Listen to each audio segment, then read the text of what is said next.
we've got a $100 price cap on what we call premium oil, or premium oil products like diesel, and $45 on other products that may be used.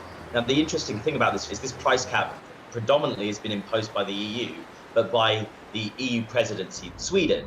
So Sweden actually it relies on 60% or even more of renewable energy. So they're not so oil dependent compared to their Baltic European partners, and even countries like Poland, that until the beginning of the special military operation were more or less totally dependent on Russian oil in terms of their petroleum products they were importing.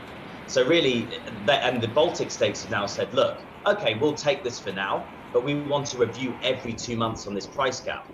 And it's very, very hard to see how these countries are going to be able to depend on oil from, let's say, the United States, or from the OPEC plus countries like Saudi Arabia, that have said, look, we will refuse to up our oil capacity. We won't give you any more than we are producing right now, which leaves them in a very sticky spot. Looking at where Russian oil and gas exports are going these days, ever since the start of the special military operation, even before then, Russia has already started trading with their other partners. They weren't solely dependent on the West. China is buying more Russian oil and gas than ever before. The Chinese economy can eat up as much as that as possible. If we look at India, for example, we've got a lot of Western states saying they're buying Indian oil, but we're pretty aware that Indian oil coming in originates in Russia. Well, the majority of it does. So it's very hard to see how this affects the Russian economy whatsoever, and only really hurts, those Western countries that are saying they're banning it.